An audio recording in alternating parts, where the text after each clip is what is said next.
So அனைவருக்கும் வணக்கம் மக்களே. நீங்கள் இந்த வீடியோவில் விதை நேர்த்தி, அதாவது இப்போ நீங்கள் எந்த ஒரு பயிர் போகிறதா இருந்தாலும் விதை தான் வந்து ரொம்ப ஒரு அடித்தளம் இல்லையா? அப்படிப்பட்ட விதையை வந்து நீங்கள் எவ்வளோக்கு எவ்வளோ நல்ல குவாலிட்டியாக வந்து சூஸ் பண்ணுறீங்க, அவ்வளோக்கு எவ்வளோ பிளான்ட்டோட ஈல்டு வந்து அதிகமாக இருக்கும், நல்லா வந்து எதிர்ப்பு சக்தியும் வந்துருக்கும். ஸோ அப்படி விதைகளை வந்து சூஸ் பண்ணும்போது முதல்ல விஷயம் என்ன வந்து பார்த்திங்கன்னா, முதல்ல விதைகள் வந்து வாங்கிட்டு நீங்கள் வந்து வெறும் தண்ணியில் இல்லாமல் உப்பு தண்ணியில் வந்து நீங்கள் வந்து ஊற போடணும். ஏன்னு கேட்டிங்கன்னா, உப்பு தண்ணிக்கு அடர்ச்சி அதிகம்.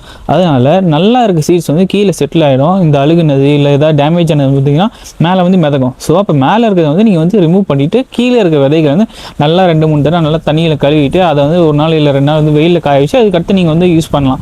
இப்போ நீங்கள் வந்து நான் வந்து அடுத்த நாள் வந்து பயிர் போட போகிறேன் அப்படின்னா நீங்கள் வந்து ஃபஸ்ட் என்ன பண்ணணும்னா, அது வந்து ஒரு நைட்டு ஃபுல்லாக, அதாவது ஒரு நாள் ஃபுல்லாக கோமியத்தில், மாட்டு கோமியம் இருக்குங்களா, அதில் வந்து நீங்கள் வந்து ஊற வைக்கணும். அப்படி ஊற வைக்கிறதுனால செடிகள் வந்து நல்ல அதிகமாக வந்து எதிர்ப்பு சக்தியோடு வந்து இருக்கும். அதே மாதிரி நல்ல மகசூல் வந்து உங்களால் வந்து எடுக்க முடியும். இது ஒரு விஷயம். இல்லை இப்போ நான் வந்து எல்லா அறுவடை முடிஞ்சு இல்லை விதையை வந்து நான் வந்து ஸ்டோர் பண்ணணும் அப்படின்னா முதல்ல நீங்கள் வந்து என்ன செய்யணும், நல்ல ஒரு பழுத்த பழமாக வந்து பார்த்து எடுத்துக்கிட்டு அதை வந்து நல்லா க்ளீன் பண்ணி விதைகளை வந்து நல்லா தண்ணியில் கழுவிட்டு அது தண்ணியில் வந்து அதே மாதிரி உப்பு தண்ணியில் வந்து நீங்கள் வந்து போடணும். போடும்போது கெட்ட ஆல்ரெடி ரொம்ப டேமேஜ் ஆனது அந்த மாதிரிலாம் வந்து பார்த்திங்கன்னா மேலே முதல்ல அதை ரிமூவ் பண்ணிட்டு இந்த கீழே செட்டில் ஆன விதையை மட்டும் எடுத்துக்கிட்டு அதை வந்து 2-3 தடவை நல்ல தண்ணியில் வந்து வாஷ் பண்ணணும். அதுக்கடுத்து ஒரு நாள் இல்லைனா ஒரு 2 நாள் வந்து வெயிலில் வந்து காய வச்சு அதுக்கடுத்து அது கூட முக்கியமாக நீங்கள் வந்து சாம்பல் வந்து சேர்க்கணும். சாம்பல் வந்து எதுக்குன்னு வந்து பார்த்தீங்கன்னா பூச்சி எதுவும் தாக்காமல் நோய் எதுவும் தாக்காமல் பார்த்துக்கிறதுக்கு. எப்படி வந்து ஸ்டோர் பண்ணும்போது அதோட விதைகளோட ஆயுட்காலம் வந்து கொஞ்சம் அதிகமாக இருக்கும். இது வந்து ஒரு விஷயம். இப்போ அதே மாதிரி இல்லை நான் வந்து ஒரு நாற்றங்காலாக வந்து நட போகிறேன் அப்படின்னா நீங்கள் வந்து ஃபஸ்ட்டு என்ன பண்ணணும், அதே மாதிரி விதைகளை எடுத்துக்கிட்டு அதே நாற்றங்காலை வந்து அதாவது ஃபீல்டு லெவலில் வந்து நடுறதுக்கு முன்னாடி நீங்கள் வந்து என்ன பண்ணால் 3 லிட்டருக்கு 1 லிட்டர் வந்து பஞ்சகாவியம் வந்து கலந்துக்கிட்டு அந்த பஞ்சகாவியால் அந்த நாற்றுகள் வந்து பார்த்தீங்கன்னா மினிமம் ஒரு 5 நிமிஷமாச்சு ஊறணும்.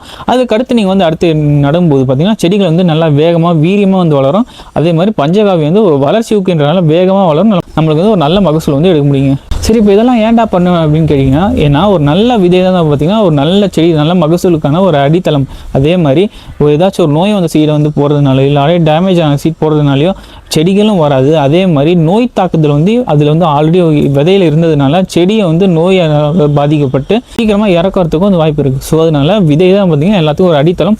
அதே மாதிரி இனிமேல் நீங்கள் வந்து வெளிநாட்டுக்கார இந்த ஹைப்ரிட் சீடு அதெல்லாம் வந்து வாங்காமல் நம்மளோட நாட்டு ரகங்களுக்கு நீங்கள் வந்து மாறுறதுனால உங்களுக்கு பூச்சி மருந்து செலவு அதெல்லாம் வந்து எப்படின்னு கேட்டிங்கன்னா, ஏன்னா நீங்கள் நாட்டு ரகம் போடும்போது யூரியா போட தேவையில்லை, அதே மாதிரி பூச்சி மருந்து அடிக்க தேவையில்லை, அதுக்கெல்லாம் சாதாரணமாக எதிர்ப்பு சக்தி இருக்கும். அதே மாதிரி நீங்கள் அது இயற்கை விவசாயமாக நாட்டு ரகங்களை பயன்படுத்தும் போது உங்களுக்கு மகசூல் வந்து பயங்கரமாக வந்து இருக்குங்க.